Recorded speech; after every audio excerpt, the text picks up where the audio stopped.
อัปเดตล่าสุดวันที่5เดือน8ปี2026อันนี้แมนสภาพเส้นทางเขตผู้ให้ก็คือเส้นทางไปลักซาวแหละท่านผู้ชมตอนนี้กำลังถูกตัดขาดย้อนกระแสน้ำพัดเอาเส้นทางขาดเนาะรถใหญ่รถน้อยจอดกันเป็นแถวเลยไปบ่ได้ถือว่าอยู่ที่ภาคกลางของลาวเขตแขวงคำมวนกำลังได้รับผลกระทบอย่างหนักจากพายุฝนตกอย่างหนักและก็เกิดน้ำท่วมหลายจุดหลายบอนเลยเอาเข้าไปเบิ่งภาพจุดต่างๆนำกัน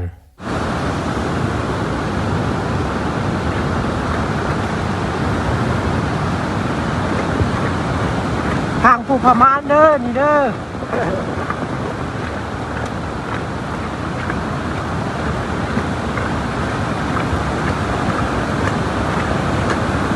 ขาดละ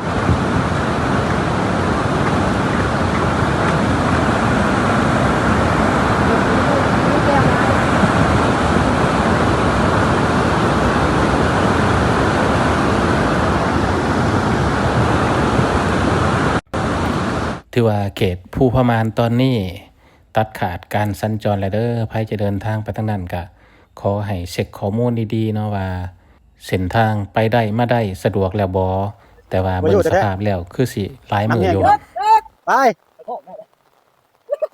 บ่อยู่บ่เอายับลงไปทางจังหวะนี้ยังมีคนไปเนาะแขวงคำมวนเนาะบัดนี้ถ้ามีคนก็ยั่งข้ามเลยพุ่นน่ะน้ำแห้งนั่นน่ะแต่ว่าเจ้าถิ่นเนาะบ่น่าจะมีปัญหาหยังเจ็ดบ่อยู่แท้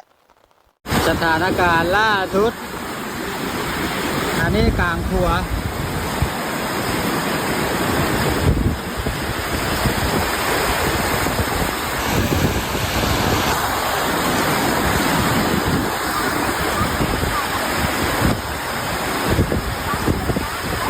หัวละอัปเดตสดต่อสดเนาะเส้นทางตั้งแต่พ้นเมืองไปบุรพามีเขตที่น้ำได้ข้ามทางแล้วเด้อกายพ้นเมืองมาระหว่างพ้นแดงน้ำกำลังมาแห้งเลยตอนนี้อัปเดตสดต่อสดเนาะเส้นทางตั้งแต่พ้นเมืองไปบุรพามีเขตที่น้ำได้ข้ามทางแล้วเด้อกายพ้นเมืองมาระหว่างพ้นแดงน้ำกำลังมาแห้งเลยตอนนี้เงินอีกหลังนึงก็คือตัดขาดเนาะไหลผ่านเลยมันช่องระบายน้ำมันมีแค่บ่อนี้นะเกือบสิจุขัวแล้วไอ้น้องทั้งเครื่องกลางจุแล้วเครื่องกลางจุขัวแล้วเรียบร้อยเมื่อนี้วันที่5เดือน8เป็นรอบที่3เนาะน้ำท่วมน้ำแก้งมาเขตพลเมืองมาใส่พลเมืองเข้าบ่ได้เด้อน้องรอบที่3นี่คือว่านักหน่วงเนาะนักกว่าทุกรอบที่ผ่านมาเบิ่งนาค่อยเบิดเลยแห้งอีหลีคนก็ยังบ่เซาอยู่ตอนนี้น่าจะท่วมลักหัวนี่แหละเผลอๆอาจจะเกือบข้ามทางจากการคาดการณ์คนเล็กคนเมืองเบื้องคนก็ยังแห้งอยู่คนเมืองละแม่นเอามาบ่ได้แล้วเด้อได้อย่างเดียวลอยก็ขึ้นเรือรถละไปบ่ได้ละท่วมอีกแล้วเด้อเส้นทางเข้าบ้านปะกิ้วตรงนาบ้านกะวะ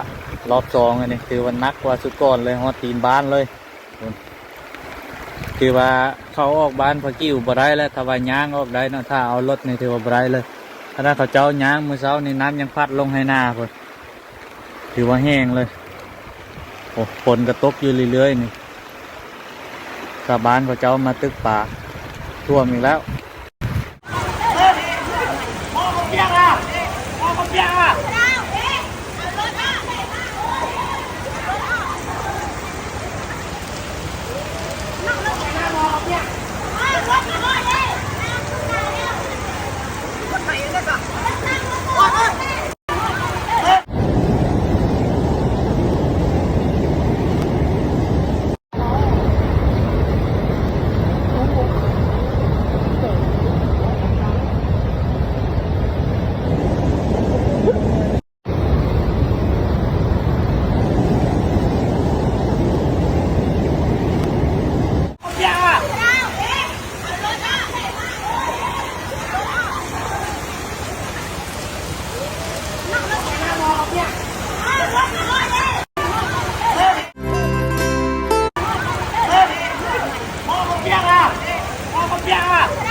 ผู้ให้เด้อ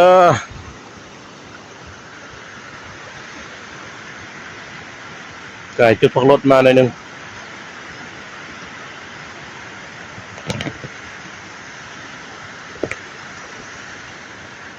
แต่บ่ได้แล้วนะเอ้ยเห็นเจื้อนไม้ก็ลงมานำนี่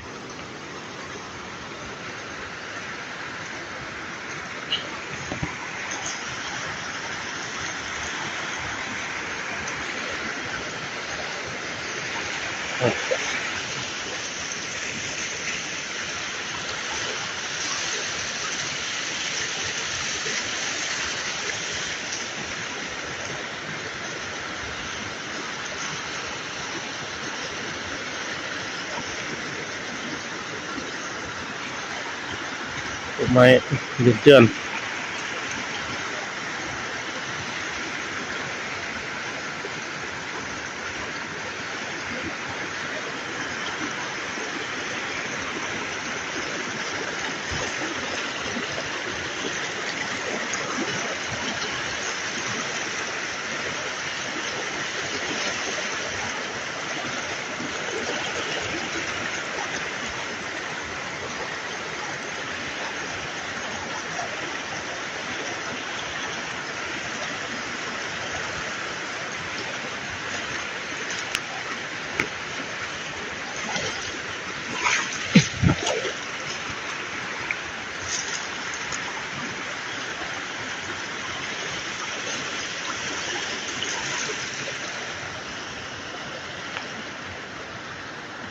บางกระตัวรถหัวซักเข้าไปนี่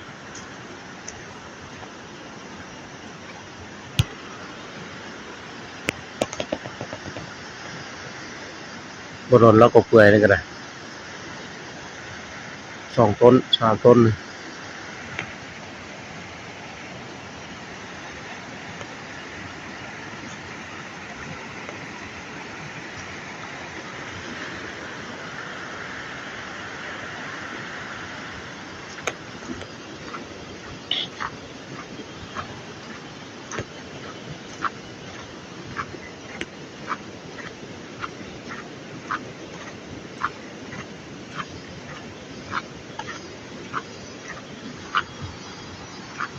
นี่ต้นหนึ่ง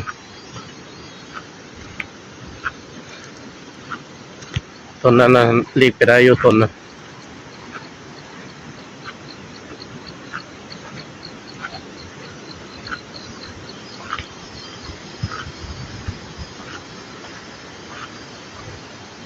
รีบไปได้อยู่ต้นนะอันนี้นี่เป็นไปบ่ได้เลย